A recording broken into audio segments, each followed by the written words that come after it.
सभी को जय मसीह की। मैं परमेश्वर का धन्यवाद देता हूँ एक बार फिर। परमेश्वर ने आप सभी के बीच में आने के लिए कृपा दिया है, मौका दिया है। और कुछ ही दिनों में, जैसा कि आज 22 दिसंबर 2021 है, तो 23 और 24 2 दिन बचे हैं 25 दिसंबर आने में। और लोग, बहुत से ईसाई तबके के भाई और बहन इसकी तैयारी में लगे हैं।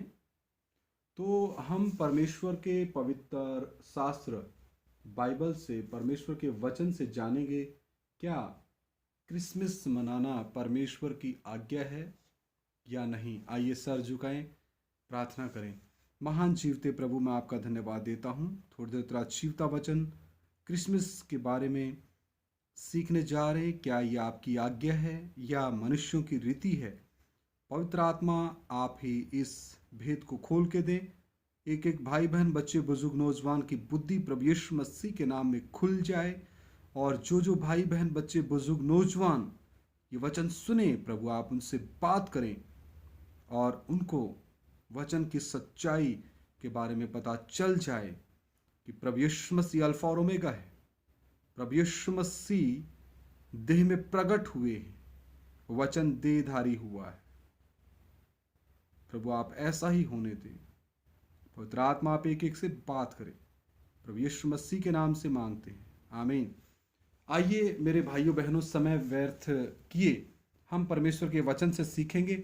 इस वीडियो के हो सकता है 3 पार्ट बने, तो मैं आपसे विनती करता हूं कि आप तीनों पार्ट को देखें, तब जाकर के आपको इसकी असल सच्चाई और हकीकत का पता चलेगा।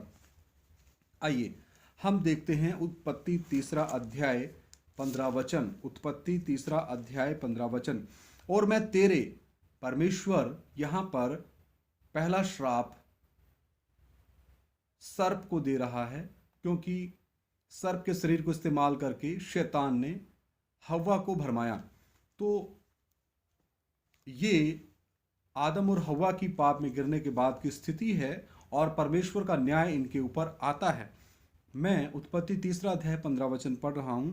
और मैं तेरे और इस स्त्री के बीच में और तेरे वंश और इसके वंश के बीच में बैर उत्पन्न करूंगा। तेरे वंश यानी शैतान के वंश और इसके वंश यानी स्त्री के वंश के बीच में बैर उत्पन्न करूंगा। वह तेरे सिर को कुचल डालेगा और तू उसकी एड़ी को डसेगा। तो मेरे प्रिय भाइयों बहनों, यहां पर स्त्री का वंश आएगा, वो परमेश्वर ने चाहा। यहां पर परमेश्वर ने इस वचन को दिया कि हे आदम और हव्वा, आप तो आत्मिक रूप से आत्मिक मौत को प्राप्त कर चुके हो। आपने पाप किया है, मृत्यु आपके जीवन में प्रवेश कर चुकी है। लेकिन आपको और आपकी पीढ़ियों को यदि इस पाप के दलदल से निकालना है, तो मैं देहधारी परमेश्वर हूंगा, अपने दूसरे व्यक्तित्व में आऊंगा। यहां पर लिखा, मैं तेरे वंश और इस स्त्री के बीच में, और यहां आगे लिखा है तेरे वंश और इसके वंश के बीच में, यानी स्त्री के वंश के बीच में। तो स्त्री का वंश आएगा, ये परमेश्वर ने तय किया। आगे हम देखते उत्पत्ति 3 का 21 वचन। उत्पत्ति 3 का 21। मैं थोड़ा इनमें फास्ट जाना चाहूंगा क्योंकि आप सभी इन वचनों से परिचित हैं। और यहोवा, उत्पत्ति 3 अध्याय 21 वचन। और यहोवा परमेश्वर ने आदम और उसकी पत्नी के लिए चमड़े के अंगरखे बनाकर उनको पहना दिए। तो मेरे प्रिय भाइयों बहनों, चमड़े के अंगरखे आए कहां से? वो किसी न किसी जानवर के चमड़े से आए। तो यहां पर एक जो निर्दोष मेमना काटा गया, यहां पर हम देखते हैं परमेश्वर ने उनको चमड़े के अंगरखे दिए और एक निर्दोष मेमना यहाँ पे मारा गया है, उसका चमड़ा उतारा गया है और उसके अंगरखे बना करके परमेश्वर ने आदम और हव्वा को पहनाए हैं। इसमें भी हम परमेश्वर के प्रेम को देखते हैं। और ये इस बात का भी एक प्रतीक है कि आदम और हव्वा आपके साथ, आपके किए हुए अनाज्ञाकारिता के पाप की जो बदबू है, वो सदा आपके साथ रहेगी।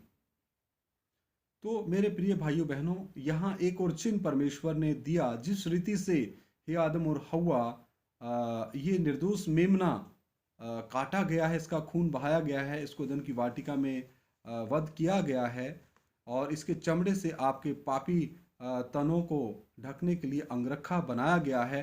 ठीक इसी रीति से परमेश्वर देहधारी होकर के, परमेश्वर का इकलौता पुत्र प्रभु यीशु मसीह तुम्हारे पाप और श्रापों के लिए बलिदान होगा। आगे हम देखते हैं यशायाह नबी 7 अध्याय और उसका 14 वचन। यशायाह नबी की किताब 7 अध्याय उसका 14 वचन।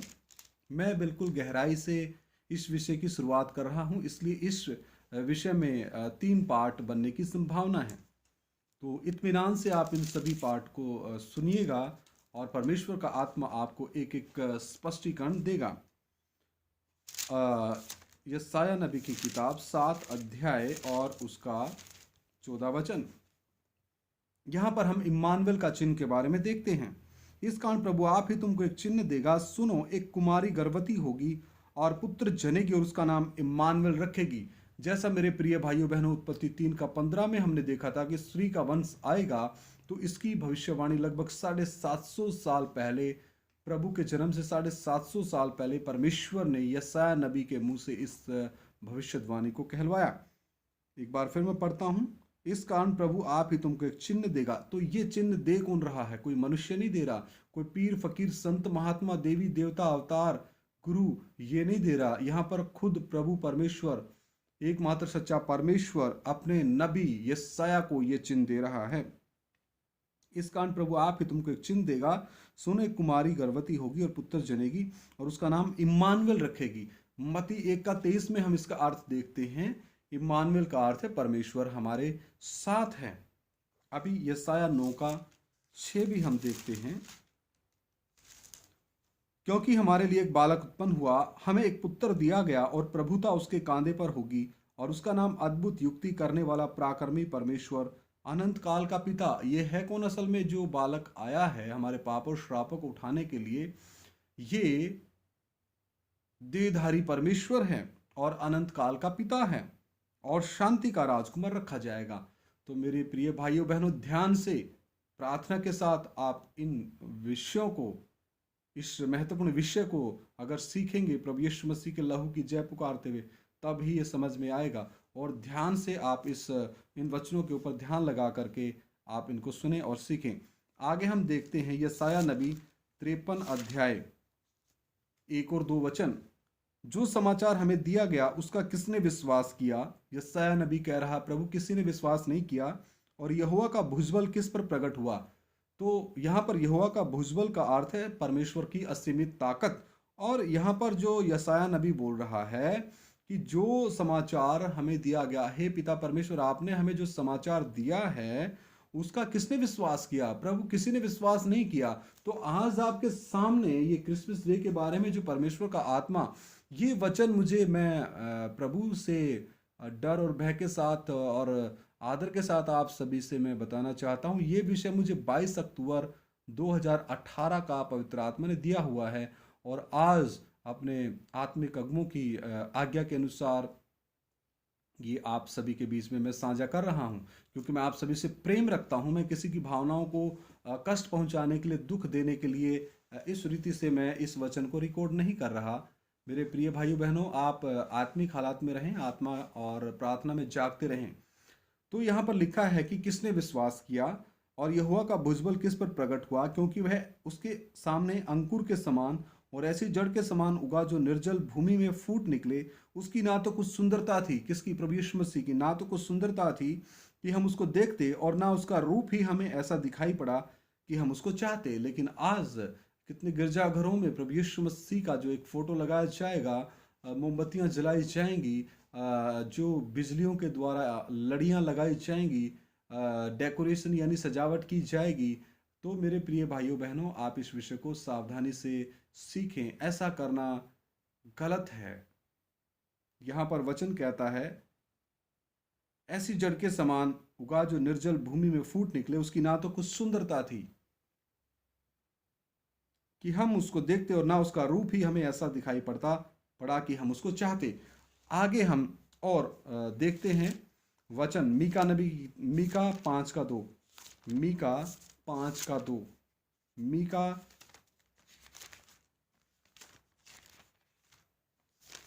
5:2। हे बैतलहम एप्राता, यदि तू ऐसा छोटा है कि यहूदा के हजारों में गिना नहीं जाता, तो भी तुझ में से, किस में से? बैतलहम में से, तुझ में से मेरे लिए एक पुरुष निकलेगा जो इजरायलियों में प्रभुता करने वाला होगा, और उसका निकलना प्राचीन काल से वरन अनादिकाल से होता आया है। तो प्रभु यीशु मसीह कब से है? प्राचीन काल से है, अनादिकाल से है। उसकी शुरुआत 25 दिसंबर को नहीं हुई। आगे हम देखते हैं जकरिया 13:7। जकरिया नबी की किताब 13 अध्याय और उसका 7 वचन। सेनाओं के यहोवा की यह वाणी है, हे तलवार मेरे ठहराए हुए चरवाहे के विरुद्ध, अर्थात जो पुरुष मेरा शव जाति है उसके विरुद्ध चल। तू उस चरवाहे को काट, तब भेड़ बकरियां तितर बितर हो जाएंगी और बच्चों पर मैं अपने हाथ बढ़ाऊंगा। यहां पर हम देखते हैं जो पुरुष मेरा शव जाति है, यानी कि परमेश्वर का दूसरा व्यक्तित्व है।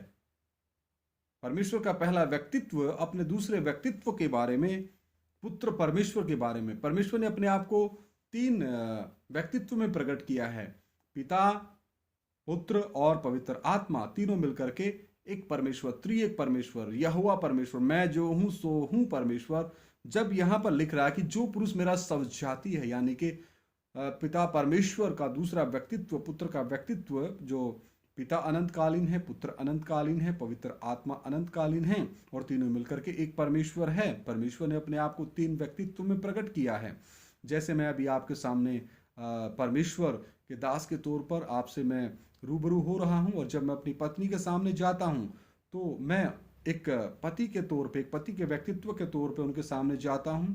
जब मैं अपने पिता के सामने जाता हूं एक बेटे के व्यक्तित्व के तौर पे, जब मैं अपनी बहन के सामने जाता हूं तो एक भाई के व्यक्तित्व के तौर पे, जब मैं अपने बच्चों के सामने जाता हूं तो एक पिता के व्यक्तित्व के तौर पे, और जब मैं अपनी नौकरी पर होता हूं तो एक अधिकारी के व्यक्तित्व के तौर पे मैं कार्य करता हूं। लेकिन मैं मनुष्य एक हूं, मैं एक अकेला मनुष्य इतने व्यक्तित्वों को अदा कर रहा हूं, भूमिका निभा रहा हूं। इसी रीति से परमेश्वर ने अपने आप को 3 व्यक्तित्वों में प्रकट किया है।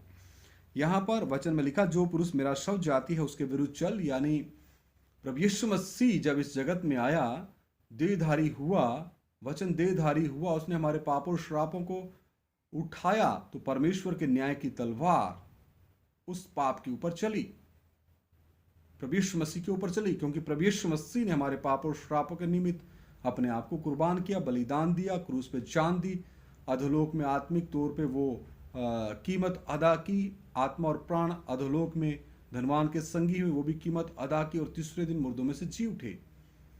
आगे हम देखते हैं,